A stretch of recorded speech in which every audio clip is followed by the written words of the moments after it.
focus it on the screen to Marcus. And Lord, I ask you to send your Holy Spirit upon Marcus. May everything that he's going to share, Lord, be sent to you, sent to him by you, Lord. May he feel the power of your spirit working through him, Lord, to be able to reach the hearts that are going to be hearing him tonight and also hearing him through YouTube, through our channel, Lord. May you reach every single person that's going to hear this talk, Lord, and the need that they have to encounter you through the silence of our soul and everything that we're going to learn, Lord. May we put it to practice. I ask you all this in your name, Jesus, in the name of the Father, the Son, and the Holy Spirit. Amen. Amen. Thank you, Sister Nina. Okay, so tonight's talk is going to be rule number 2 in this Living Joy book that we have been using. Last week's talk was rule 1, I believe it was give thanks. So tonight's rule is going to be practice silence. And it's fitting because with the Bible verse that we just had, that's what we were called to do, is to try to practice the silence in those storms. So we'll get started here. And this, it says, just a recap here or summary, it says, in this chapter we will discuss how we've been robbed of silence by the culture of constant noise and distractions, and how that not only robs us of joy, but makes us miserable. And it says we'll explore what recovering inner silence gives us, and of course, how to get it. So right off the bat, we have a verse. It's Luke 5 through 16. It says, Jesus withdrew to the wilderness and prayed. So as you can see, Jesus kind of gave us the blueprint of what we need to do during those times when all the noisy world is going on around us. So I thought that was pretty neat. So in the intro to silence, the Chris, I'll call him Chris, the author of the book, gives a little story about how when he was a teenager, he and some friends would visit a monastery of hermits in New York. And he noticed that each one of those hermits lived in their own room, but each one of them had the tabernacle in their room. And it was a silent monastery, so they normally didn't talk. They ate their meals in that particular place in their room by themselves.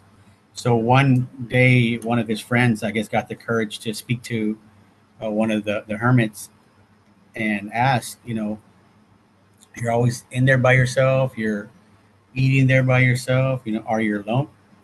Are you lonely? And as she answered, I'm never alone. You guys know why she probably would say that? Right? Yeah, she had Jesus in her room with her. So there's where their joy was coming from, and he talked about how also that he was able to join them because they weren't always silent and by themselves. They would come together for communal prayer, and he said they came together for mass, and he said it was the most non-rush mass that he had ever been to. And those of us who go to church, I hope we all do. Depending on the priest, sometimes mass could be 45 minutes. Sometimes it'll be an hour. Brother Jose, you're familiar with Father Al. So, sometimes his mass goes on for an hour and 30 minutes. But with his, the joy that he brings to mass, that I don't even know that it's that fast, because of his joy. He's constantly the 93-year-old priest, can hardly walk, but and his head is kind of attached to his shoulder now because he's just so fragile. But the joy that comes out of this man's mouth, you wouldn't think, his age, and it's just it's really amazing to see that. So I just thought that was neat that some of those non-rust masses can be so full of joy, uh, and you not know how fast the time goes by. So it says here that silence is the soil where joy grows because it opens. I'm sorry, I'll put that on there. Do not disturb. Silence is the soil where joy grows because it opens you up to gratitude, creates the space for friendship to flourish, allows you to truly rest, and make prayer possible.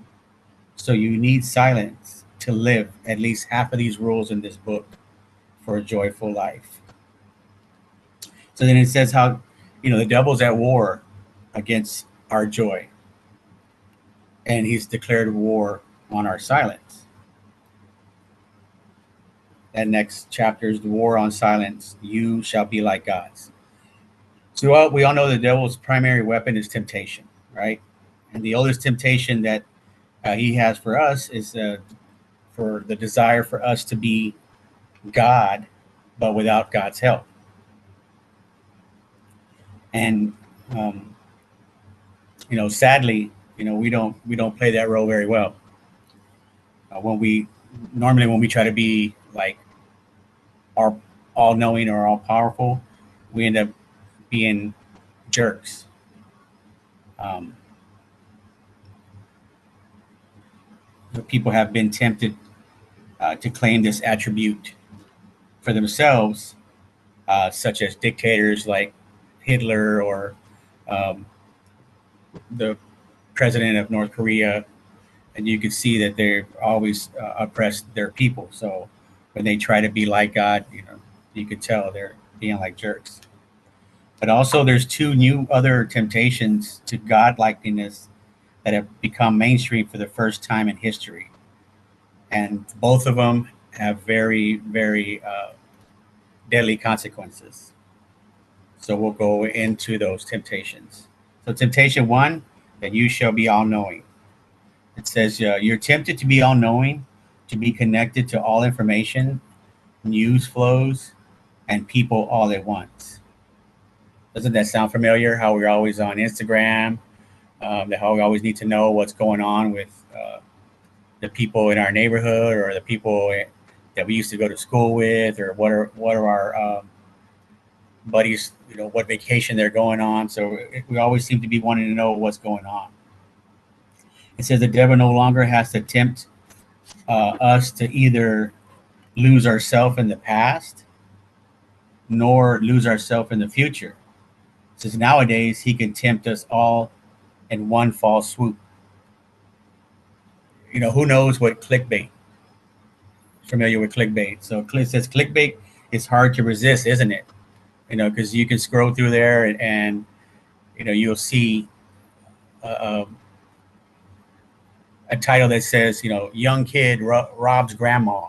So right away you want to click on that to see what was this kid look like, so I don't get mugged, and what was grandma doing that she was getting mugged. So it piques our curiosity, and next thing you know, we're down this rabbit hole of being on social media for hours on end. It says we want to be on top of everything. So again, we want to be like gods. And he goes on to say that millennials were the first generation to grow up with a smartphone in their hands. It's also been well documented that there's a sad tendency that these particular millennials have disregard to what older generations think. I have examples where I'll say something to particular kids at like the youth group, and right away they're like, "No, that's not true. Look," and they have their smartphone in their hand to Google it or have an opinion about it. Nowadays, that and with that makes certain people seem like they're a know-it-all. There's even having to be new business management techniques that have been developed recently. It's called reverse mentoring. And so it's like if you have a younger employee and you're trying to get through to him, a lot of times we have to ask that younger employee what he thinks about this and that so that we can get a word in order to talk to him. Of course, it says we humans fail at all knowing, just as miserable as we fail at all powerful. It says because you are crowded out, crowded without the noise of overwhelming information. No silence in the soul is bombarded with all the information on the internet. So we'll go to temptation 2. You shall be all doing. It says the other temptation to godlikeness has been put into hyperdrive in recent years. It's our natural desire to stay on top of all tasks all at once. And God is the only person being who could really succeed at that, right? The rest of us don't do very well at all. It says the internet has drawn us into it to a degree that's never been experienced. And the noise of constant activity kills the silence in your heart. So if you're around my age, you would remember when email first started out and how, we were kind of pressed to get an email. And I would think like, email, why do I need, an email to get a hold of someone when I can just call them or, pick up the phone and didn't realize that the next thing you know, here I am getting, in the book, it talks about having at hotmail.com. I still have an at hotmail.com email address that we use. So that kind of gives you my age there. So that we still use. And I remember, he says that he remembers thinking how with all this advance in technology, this is going to make us so much more efficient so that we can get our work done right away and be with our families. But that wasn't true. All of us who know that are in that particular world or just period know that it did nothing but increase our workload, and it also increased our work expectations. So now they want us to, instead of the 40-hour week, it's, 50, 60 hours and sometimes bringing work home. And that takes us away from our family time, which is the more important one. It says we've become a world of multitaskers. The problem is, though, while everyone is expected to multitask their day away to be all doing, no one is actually good at it. It says here, the idea that you can be good at multitasking and multi-focusing is a myth.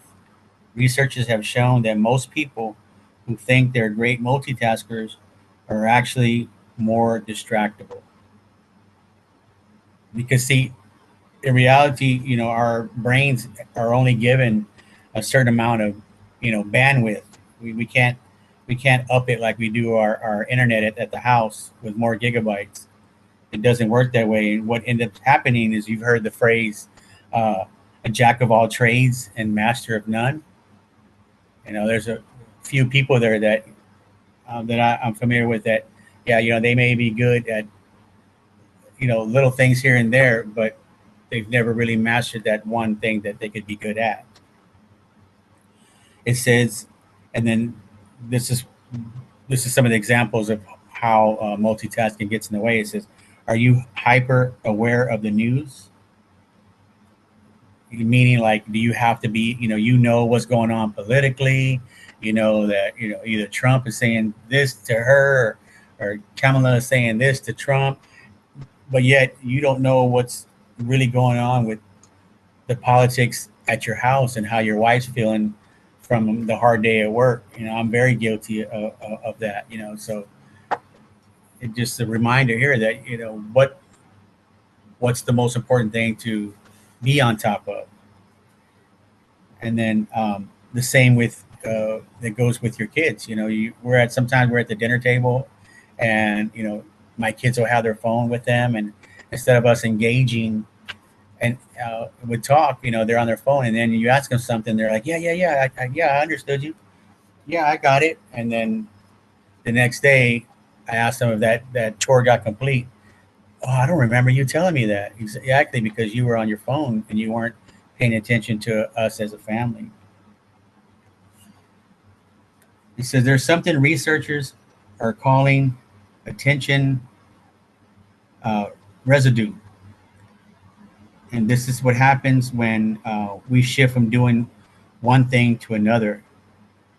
And that shifting sometimes takes 20 minutes to us to fully engage. So if you're doing something, checking an email or writing this report for a book, and I glance over to do something else, it takes me 20 minutes to get back to concentrating on what I had to actually do, and that just takes away from what the purpose of what I was trying to do for the talk. So it might seem harmless when you're writing, or for instance, the talk, but the noise of your checking emails every 20 minutes never really allows us to really focus on what we're doing. And so that means that when we're distracted, we're never really focused on our family or our loved ones.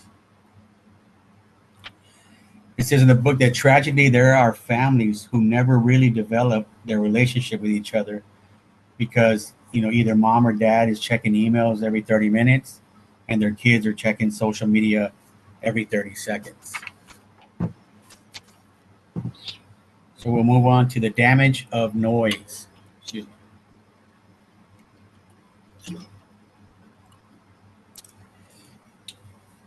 In the book, the Chris talks about that he imagines hell being a very noisy place, and he's saying that the world is starting to sound like that more and more.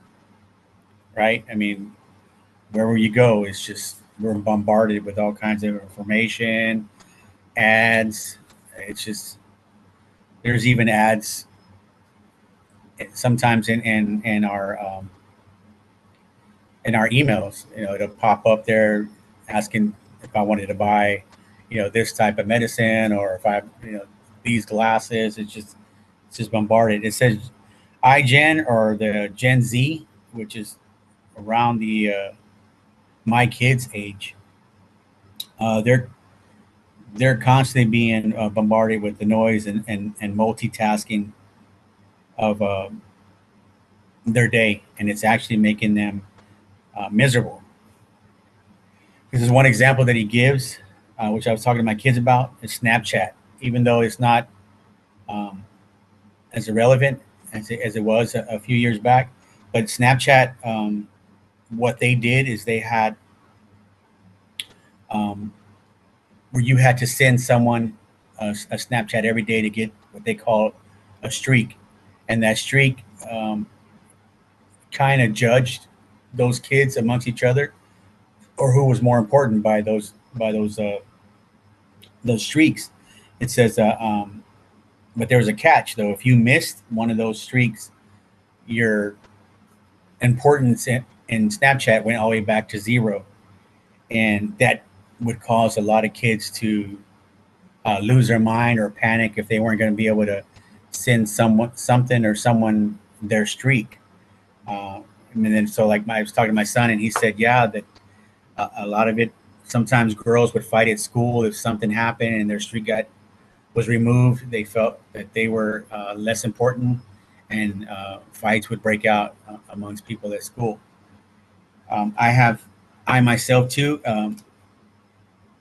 know this feeling, not so much with Snapchat. I know a lot of you guys are familiar with the Hollow app, and I used to use it a lot for my rosary. But again, too, when you would do the rosary, it would tell you, oh, 7 days of doing a rosary, good job, keep it up. And then if you missed, it would bring you back down. And at one time, I remember having like 45 days straight of doing the rosary. I thought that was good, but I missed it, and it took it back down. Well, what it did for me, because I didn't want that streak to go down for me, I would catch myself, because it only gave you to that night to take care of your rosary, then you went back down. So there was times where I would be so busy here at home doing something else, knowing I needed to get my rosary done, I would push play in the background and then just lower it and go take care of what I had to take care of. So in reality, I never put the actual time and my heart into doing the actual prayer. I was more concerned with making sure that my streak on that app was up there. So we could get caught up in that too. And even though the Hollow app is a good thing, I just caught myself using it for wrong. So now I don't do it. I pray the rosary myself manually instead of having it help me. So I'm not so hard on myself when I do miss. I thought I'd just share that. It says now, smartphones don't work for us. We have a tendency to work for the smartphone. Our phone addiction is getting more and more dangerous. The next one is the impact of constant eye noise on our happiness and sanity. There's I guess, a book out there that if you want to, it says to be scared. It's called iGen by Gene Twinage, and it documents the impact of what the internet is having on the current crop of the teenagers we have. But there's been a bunch of studies that are being done right now. There's a study that they've tracked the laptops of college students and have found that on average, they switch tasks every 19 seconds. More importantly, the suicide rate is 40% higher in 2015 than in 2007. And like, why is that important? What's the correlation of those two dates? Well, 2007 was the first year the iPhone was released. So after the iPhone was released and kids were able to get on it, the suicide rate has started to increase each and every year. There's also a Danish study that shows that almost 2,000 young people that they were kicked off Facebook for a week found that 30% fewer were lonely, 33% fewer said that they were depressed, and 9% in just 1 week said they were happier. So our online activity, even though we feel like we're trying to be closer to family and friends, has a more damaging effect. Right now, what I'm kind of dealing with too is my son. His reality is like TikTok and some of the he when he sees a lot of this stuff here, as far as like being successful, he thinks that that's the real world, and he doesn't realize how misleading it is. So right now that this is kind of book has been kind of a godsend to help me help him practice the silence in his life, because right now, yeah, he's in a situation where this is reality to him and nothing else. So it's kind of scary to see how that there's more addiction than just the drugs and the alcohol. A phone is pretty powerful these days. It's the next one is silence is worth fighting for, and here's what it gives you. It says again, silence is so much more than the absence of sound. Silence opens up to the presence of something beautiful. Again, silence is the soil where joy grows. So there's 6 things that are so valuable to make life much better for us, and I'll try to go through them, kind of quickly here. It says number 1, silence and substance. Silence is where our most meaningful work comes from. Paul's most uplifting letters were written in lockdown. So I thought that was pretty amazing that, yeah, during those times where you would think that the letters that he was writing, he has so much joy in him. You would think that he was in some tropical island somewhere, but he wasn't. He was in prison, probably being tortured, and he still had that love and that peace and that joy from God. It turns out we don't, and it says here, it turns out we don't have much to say until we learn how to listen. It says Jesus went through that quiet of 40 days and 40 nights in the wilderness before he decided to launch his public ministry.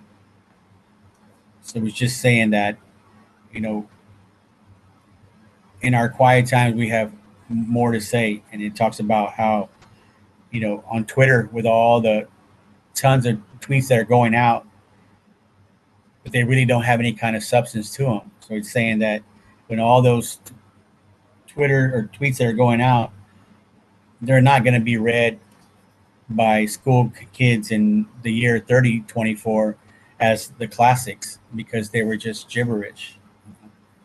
So number 2, silence and wonder. It says G.K. Chesterton said that the world is dry, not for lack of wonders, but for lack of wonder. What that means is sometimes we take for granted some of the wonders that we have, around us. He gives an example of like the microwave. At first when they came out and we were able to heat our food up in 5 or 10 seconds, now we're complaining that it's taking too long for our food to be warm. Or the phones that we have in our hands now. We used to be tied down to a long cord against the wall, and we could only talk so far. And now we can jump in our car and talk to someone, but then we get upset when the phone call, we drop them or it sounds staticky, or you sound mumble, call me back. And so we sort of gone away from some of the simple wonders that we've had, in our life. This also happens with married couples. I can contest. We had bills and kids and stuff, and sometimes we forget what drew us to our spouse in the first place. And when we do that, sometimes sometimes I take my wife for granted, and or have dumb little fights and we know we shouldn't.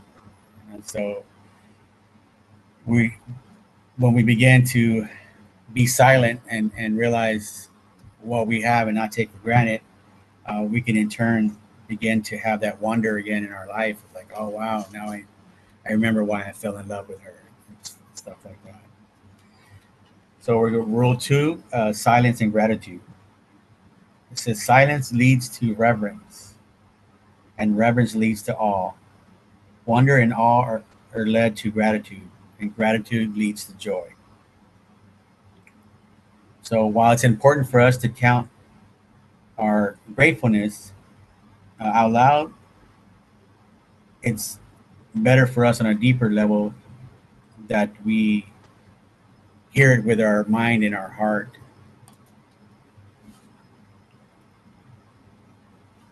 Going a little quicker on these here. Number 4 is the silence and your dreams. Since silence is the space where dreams grow.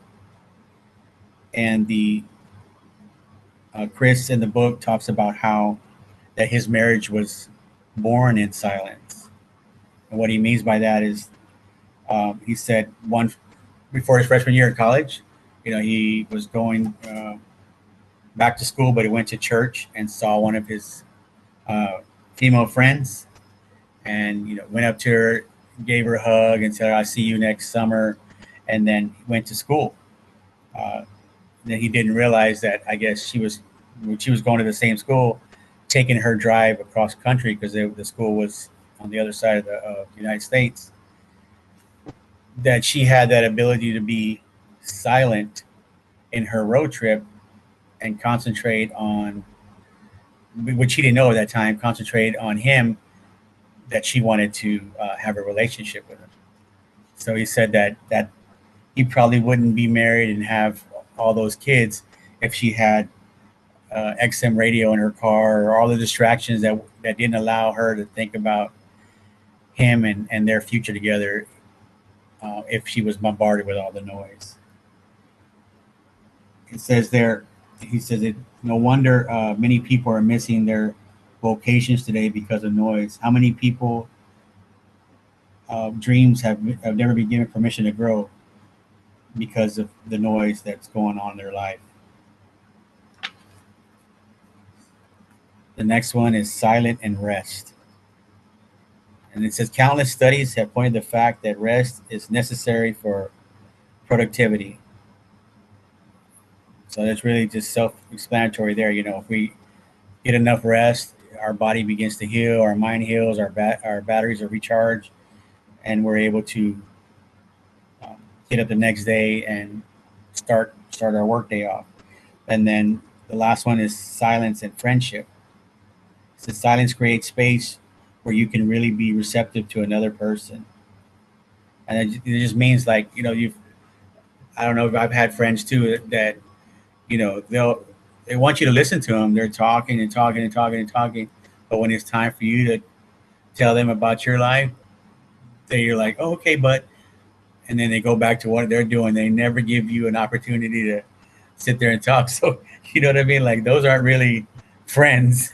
You know, they're just using you for an ear, I guess. But so now this is those were the steps here. This is the how to get our peace back. And number one is stop, breathe, and think. So in the book, he talks to how Buddhists and Christians kind of overlap with each other with some of their practices. I didn't really care too much for this part here. Not that that I was being judgmental, but you know, he talks about how Buddhists have a rain room, and I was like, well, Chris, Catholics have adoration room, you know. So I was like, there's our rain room right there. So I have in there that, you know, we can always go into our adoration room and have that time with God and be able to stop, breathe, and think of what, you know, how our life is going, how we can truly be at peace. But then I was reading the chapter and I saw how he's saying that, you know, we don't actually necessarily have to have like a rain room like them to find those particular places that make us happy to be our rain room. I just felt like, well, what makes me happy is going to adoration, or like Brother Nacho said, church. You know, that Friday before the Labor Day, I took an extra day off so I can have a longer weekend, and I said I hadn't been to weekday mass in a long time, and I told myself that's what I want to do. I took that Friday off, and let me go do that, and it was just, it was something I hadn't experienced in a while, and realized that, wow, I need more of this, because there is that peace that you get when you're there. I was able to talk to him and tell him all the stuff that's going on in my life, and if he could just help guide me, you know, give me a little more patience with my children, and just really felt like he was listening, and I really felt the joy, and all that was silent before even mass started. So it's pretty powerful for us to be able to witness that. So if you get the opportunity, it's always good to try to have and go to mass. Right here, kind of lost my.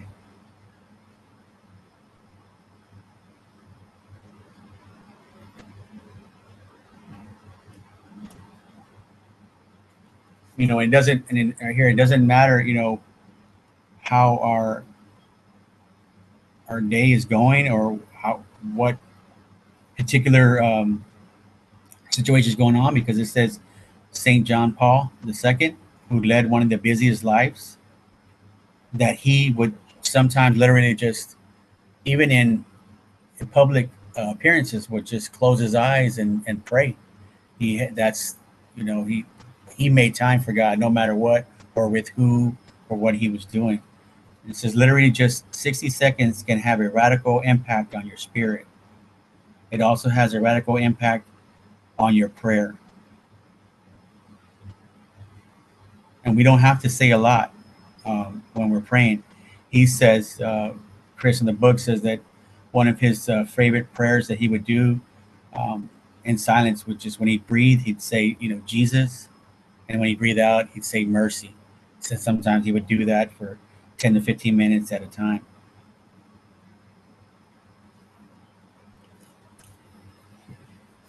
So in our second little chapter, put limits on our screen time. So this is some of the ways too that they're asking us, or how we can regain our silence and our peace. It says on the average, American teens spend over 7 hours on screen time per day, not including the schoolwork. And us as adults consume 5 times more information than their counterparts did 50 years ago. So he's saying, I'm pleading on behalf of your brain right now. Please give me a break. I'm tired. So our mental focus, it's like a muscle.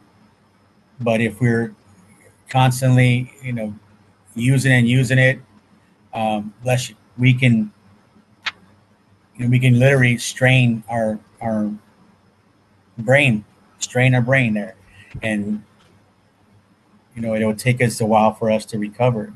So it says, give it a break from all the stimulation and the noise. It says you shouldn't overwork your muscles. If they don't ever get a break between workouts, then you won't get stronger. Your muscles will break down. So what he's suggesting is that with our screen time, that we should try to, let's say, he's given us an example that on Sundays, make it a Sunday where each day of that week we put our phone away until sundown. And I know that's difficult for a lot of us who use that to communicate with our families and stuff outside of the nucleus that we have here. But sometimes it's all it takes to break that phone addiction in our family is just to put it away for that one day, and then gradually try to see if we can do it, more days throughout the week.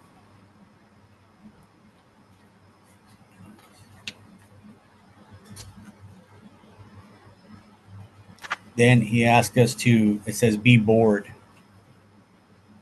I don't know if you guys are ever familiar, or before we had phones, going to the grocery store and waiting in the long line.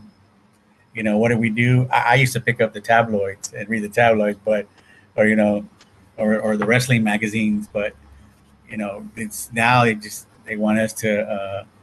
But I'm saying, like, nowadays, right away, the one we get caught up, my hand goes in my pocket and I'm pulling my phone out, checking scores or whatever was going on. So it's asking us to be bored in our thoughts. Who cares if we look crazy and don't look normal? Look around and just be in the moment and not necessarily be on your phone. So number 4 for us is to take walks, and this is kind of correlates with the other book that we were talking about with mental health. When we had situations that we were dealing with, it asks us to exercise or go for walks. It says psychologists have found that being in nature is a perfect rest for your brain needs to kick it into silent, mindful state. It said, Jesus said to John the Baptist, what did you go out into the wilderness to behold? That was in Matthew 7:11. Jesus knew that answer. He didn't have to have John tell him. He knew why he was out there, for that peace. And last, it says, just do it. This advice is simple, so just do it. Fight for your silence so you can start living the life you were made for. You can do it. So that was the end of the talk.